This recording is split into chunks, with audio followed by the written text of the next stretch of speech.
Good morning. Well, we're with Carl Peter Forster. Carl Peter Forster, longtime car man. Of course, he ran GM Europe. Now, as you say, running Tata Motors and selling Jaguars and Land Rovers like they're going out of style. So let's bring Mr. Forster in here. Good morning. I'm sure you're very happy that you're selling premium cars, at least about half of your business, yeah? Yeah, premium is clearly a segment that has rebounded much faster from the recession than we thought it would. We're selling well. We are outsold in many segments and with many of our models, and both Jaguar and Land Rover are doing very well this year. What does $100 a barrel oil mean for car drivers and for your sales?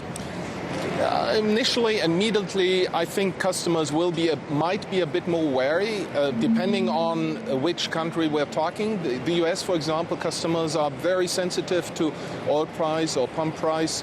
Other markets are a little bit less sensitive. So we are obviously observing it, but we are preparing for the future also. I mean, we have to prepare for a future where the oil price is permanently well above $100, which means we're coming up with hybrids and very low fuel economy vehicles. Tell me about your plans for China and India. I know you intend to build Jaguars and possibly Land Rovers. Will people in that part of the world buy a Jag or a Land Rover that hasn't been built, say, in the UK? I mean, will they see a Jag that's built in China as an authentic Jag?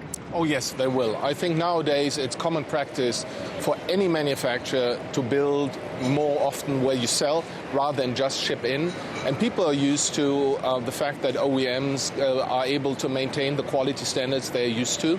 I mean, the vehicles are still engineered sort of in the home base, but assembling a vehicle to quality standards nowadays is common practice and is not an issue anymore. Would you do a tie-up with, say, Great Wall to build those cars?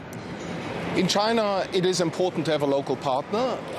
You need local knowledge, and also the government is requiring involvement of a local manufacturer. Yeah. So we are currently talking to various potential partners. We have not made a decision with whom to go. Including Great Wall? Great Wall was one of the companies we visited, yes. But no decision? No decision. All right. Let me ask you also about your plan or non-plan to sell shares in Jaguar or Land Rover. There have been lots of reports. Give us the unequivocal, definitive word. Are you going to sell shares or not? It's a non-plan. That's the simple answer. It's a non-plan. We don't have a plan to sell shares, certainly not to the public.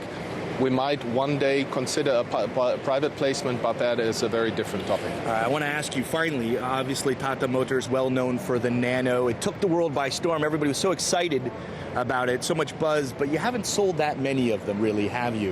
And when you're selling like 5,000, 8,000, it doesn't add a whole lot of profit for investors. What's the problem, and what are you going to do? You're going to revamp the car? No, the car is absolutely perfectly right. Customers are extremely happy. We have very high satisfaction scores on the vehicle. There's absolutely no problem with the vehicle. The issue is that we're selling it to a new segment where people have never bought a car. Some of them don't have a driving license. Most of them don't have easy access to financing. So what we basically have to build up and create is a new marketing, new sales channel. And that's currently what's really sort of what takes more time and more effort than we initially thought. All right, thank you very much. Obviously, Carl Peter Forster, Tata Motors CEO.